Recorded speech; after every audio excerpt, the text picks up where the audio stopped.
명절 연휴를 지나고 있습니다. 왜 새해가 두 번인가 하는 궁금증을 가지고 있는 분들이 혹시 계십니까? 한국은 전통적으로 음력으로 날짜를 계산했기 때문에 양력 1월 1일이 아니라 음력 1월 1일을 설 명절로 지켜왔습니다. 그래서 마치 1월 1일과 중간에 한참 지내다가 1월 말이나 2월 즈음에 새해를 두 번 맞이하는 기분이 드는 것입니다. 우리 새해를 맞이해서요, 옆에 분들과도 이렇게 한번 인사해 보겠습니다. 새해 하나님과 함께하는 복 많이 누리세요. 새해 하나님과 함께하는 복 많이 누리세요. 예. 특별히 새해에는 우리 청년들에게 불안하고 불투명한 시대에도 흔들리지 않는 믿음이 빚어지기를 소망합니다. 일상에 새 힘이 깃들기를 기대합니다.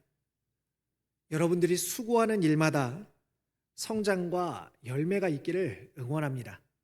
무엇보다 여러분들이 마음껏 행복할 수 있는 사회가 되기를 간절히 바라고 기도합니다. 지난주에는 우리가 바로로 대표되는 세상의 지혜에 대해 살펴보았습니다.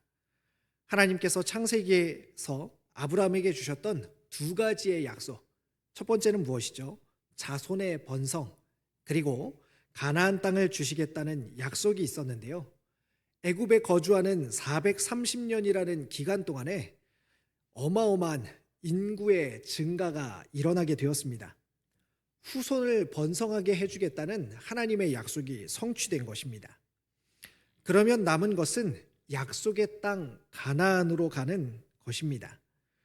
따라서 출애굽은요, 하나님의 약속이 이루어지는 과정에서 필연적으로 일어날 수밖에 없는 사건이었습니다. 동시에 하나님은 바로의 압제 속에서 신음하는 자기 백성의 소리를 들으시고 구원하시는 분이심을 가르쳐주는 성경이 바로 출애굽기라고 말씀드렸습니다. 그렇다면 바로에 어떤 압제가 있었습니까? 바로는 하나님을 경외하지 않는 자, 하나님을 전혀 모르는 자의 대표입니다. 그는 자신의 기득권을 지키기 위해 가장 약한 대상인 이방인 종들, 히브리인들을 학대합니다.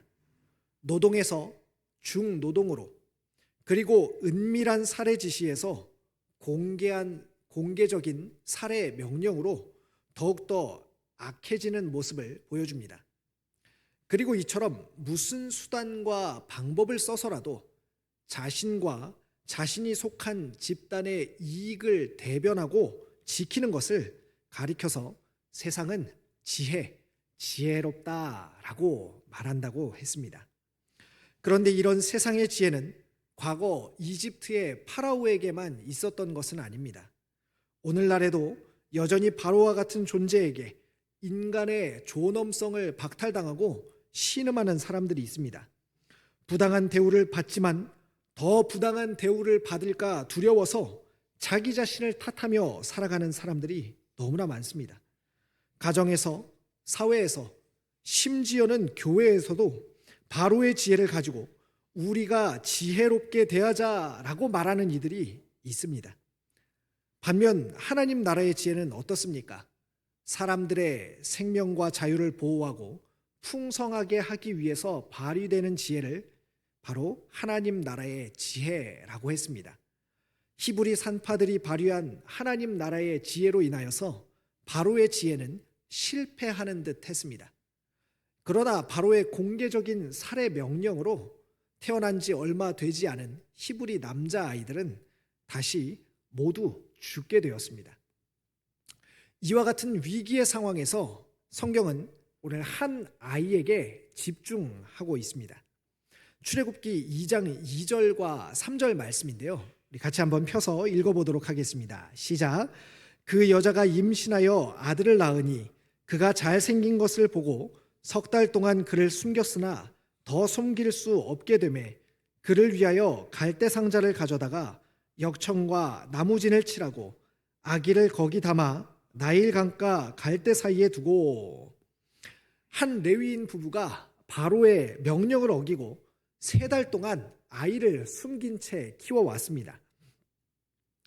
아마도 이 가정에서뿐만 아니라 당시 히브리인들의 모든 가정에서 아마 남자 아이들을 보호하기 위해서 자신들의 생명을 내놓고라도 아이를 숨기는 일들이 계속해서 있어 왔을 것입니다. 생명을 살리기 위해서 정말 간절하게 부모들은 기도했을 것입니다. 우리는 여기서 공개적인 살해 명령이 내려졌음에도 불구하고 여전히 세상의 지혜는 생명을 살리는 하나님 나라의 지혜를 이기지 못하고 있음을 볼 수 있습니다. 그러나 아이가 성장하면서 더 이상 몰래 키울 수 없는 상황이 되었을 것입니다. 그래서 갈대로 상자를 만들어 나일 강가 갈대 사이에 가져다 둡니다. 그리고 누이 미리암이 멀리 서서 동생이 어떻게 되는지 지켜보고 있었습니다. 곧 바로의 딸이 목욕하러 나일 강가로 내려왔습니다. 왕궁에 사는 공주가 강에서 굳이 목욕을 할 필요가 있었을까요? 따라서 이것은 제의적인 일종의 의식, 신에게 드리는 의식으로서의 목욕이라고 봐야 할 것입니다. 이런 의식은 어떻게 치러질까요? 대개는 정해진 날짜에 그리고 정해진 장소에서 반복적으로 드려지게 됐을 것입니다. 그러니까 아이의 가족들은 공주가 이 아이를 잘 발견할 수 있도록 아주 계획적으로 아이를 공주가 나오는 그곳에 내다 놓은 것입니다. 이렇게 해서라도 생명이 한 번 더 보존될 수 있기를 소망하는 마음으로 하나님 나라의 지혜가 발현되는 순간입니다. 2장 6절은 이렇게 말합니다. 열고 그 아기를 보니 아이가 우는지라 그가 그를 불쌍히 여겨 이르되 이는 히브리 사람의 아기로다. 여기서 우리가 주목할 단어는 불쌍히 여기다라는 단어입니다. 지금 아기를 발견한 사람은 누구입니까? 바로의 딸, 바로의 공주입니다. 그는 잔인한 아버지 밑에서 태어나고 자랐지만 벼랑 끝에 선 사람들을 보며 불쌍히 여기는 마음을 가진 사람이었습니다. 이 불쌍히 여기는 마음 때문에 모세는 건짐을 받습니다. 그리고 주변에 있던 누이 미리암을 통해 그의 어머니를 유모로 모시고 아기 시절을 보낼 수 있었습니다. 당시의 유모는요, 지금과 달리 급여를 받는 법적 후견인이었습니다. 또 젖을 땐 후에는 아이와 양자 결연을 맺을 수 있는 그런 권한도 가지고 있었습니다. 이런 이유로 형 아론이 누구인지 알게 됐을 것입니다. 이렇게 아기 시절을 부모님과 함께 집에서 보낸 뒤에 아기는 바로의 딸에게 아들로 입양됩니다. 출애굽기 2장 10절인데요. 그 아기가 자라매 바로의 딸에게로 데려가니 그가 그의 아들이 되니라. 그가 그의 이름을 모세라 하여 이르되 이는 내가 그를 물에서 건져내었음이라 하였더라 라고 말합니다. 바로의 딸은 아기의 이름을요 무엇이라고 지었습니까? 모세라고 지었습니다. 이런 점에서 하나님이 저는 너무나 신기하게 여겨집니다. 하나님 나라 이야기에는요 하나님이 지어준 이름이 아니라 바로의 딸 그 공주가 지어준 이름도 들어가게 됩니다. 때로는 내가 부정하고 싶은 것, 실패하고 팔려가고 도망치고 비뚤어지고 하는 온갖 섞여 있고 얽혀 있는 것들이 들어와서 그 나라를 만들어가게 되는 것입니다. 모세라는 이름의 뜻은 건져내다입니다. 우리에게는 아주 특별한 이름 같지만요, 당시 이집트에서는 흔하게 볼 수 있는 이름이 모세라는 이름이었습니다. 이집트에서 모세는 누구누구의 아들 혹은 나타라는 뜻으로 쓰였습니다. 예를 들면요, 람세스라는 말은 라가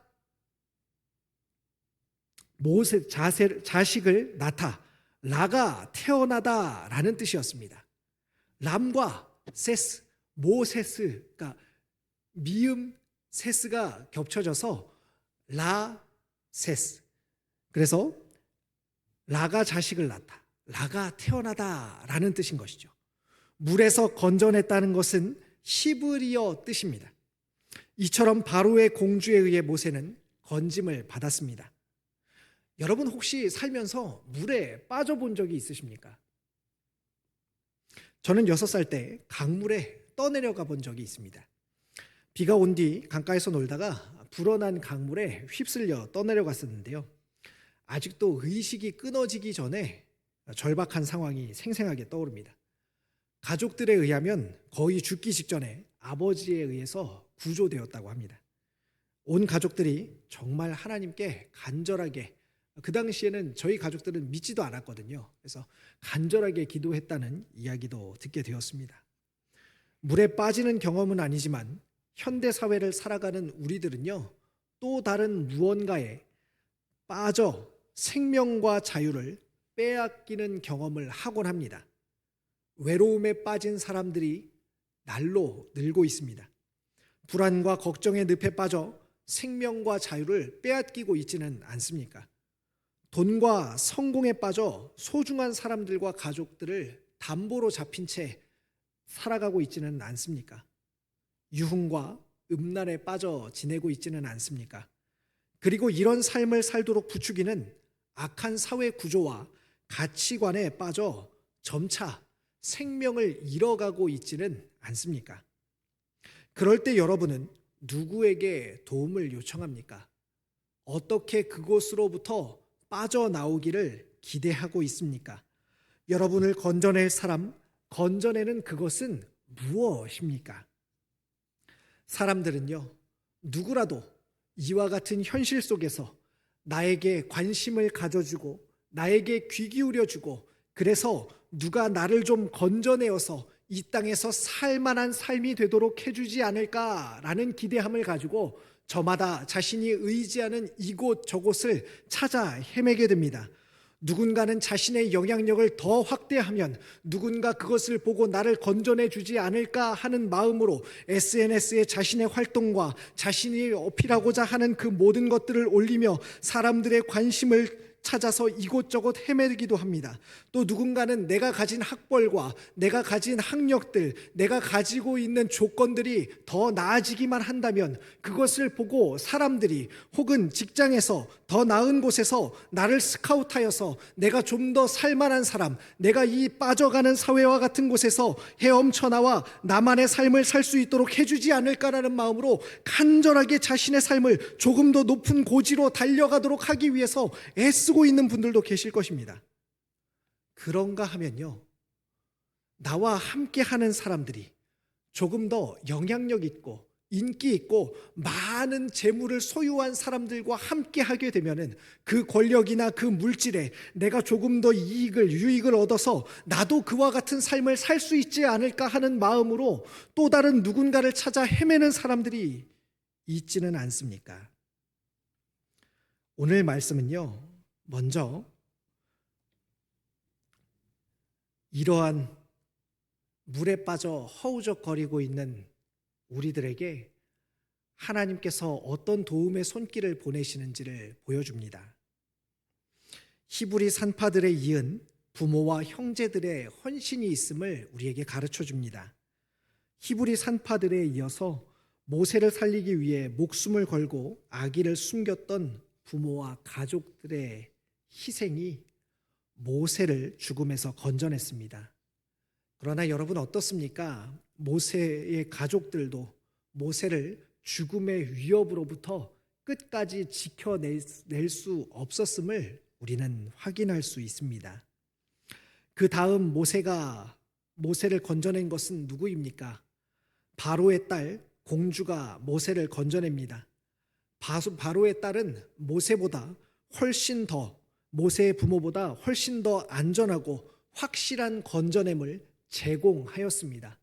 바로의 딸은요, 모세의 부모보다 훨씬 더 많은 권력과 부와 그러한 권한들을 가지고 있었습니다. 그러나 어떻습니까? 바로의 딸도 뒷장에 가서 보게 되면요, 결국 모세를 지켜내지 못하게 됩니다. 모세는 다시금 도망자의 신세가 되어 광야로 쫓겨나게 되지요. 이처럼 이 땅에서 물에 빠진 나를 건져낼 수 있다고 여겨지는 것들은 모두 한계를 가지고 있습니다. 지금 당장 위기를 모면할 수 있는 도구가 될 수는 있지만, 그렇게 해줄 수 있는 사람들이 될 수는 있지만 그 효력은 머지않아서 사라지게 됩니다. 그리고 나면 다시 생명과 자유를 위협받는 삶에 놓이게 됩니다. 아니, 아마 계속해서 이런 위기를 겪는 것이 애굽에서의 삶일 것입니다. 저는 이런 삶을 반복하고 있는 것이 오늘날 대한민국을 살아가는 수많은 사람들의 모습이라고 생각합니다. 그렇다면 오늘날에도 출애굽은 피할 수 없는 필연적인 사건입니다. 모세의 생명을 줄기차게 건져내셨던 하나님, 그 하나님의 말씀에 순종하여서 하나님 나라의 지혜를 발휘하고 그와 같은 지혜로 사람들의 생명과 자유를 살리기 위해서 수고했던 그런 사람들이 만들어내는 그 하나님의 다스림이 온전하게 임하는 하나님 나라로의 출애굽은 누군가의 일이 아니라 우리 모두가 소망하고 이뤄야 할 마땅한 일인 셈입니다. 사랑하는 청년 여러분, 말씀을 정리합니다. 여러분의 생명과 자유를 보장해 줄 것이라고 여기고 있는 것은 무엇입니까? 여러분의 스펙입니까? 건강입니까? 아니면 여러분들이 가지고 있는 관계입니까? 재력입니까? 아니면 직장입니까? 아니면 여러분의 완벽한 미래 설계 계획입니까? 하지만 그 모든 것들은요, 이 땅에서 여러분의 생명을 완벽하게 보장할 수 없는 것들입니다. 그런 것들에 의지하지 마시기를 바랍니다. 한 걸음 더 나아가서 내 생명만 보장될 수 있다면 타인의 생명과 자유는 짓밟아도 괜찮다는 생각을 버리시기 바랍니다. 모두가 함께 죽도록 하는 것이 바로 이와 같은 세상의 생각입니다. 마지막으로 모세를 건지신 하나님은 모세를 다시 사람들을 건져내는 자로 보내십니다.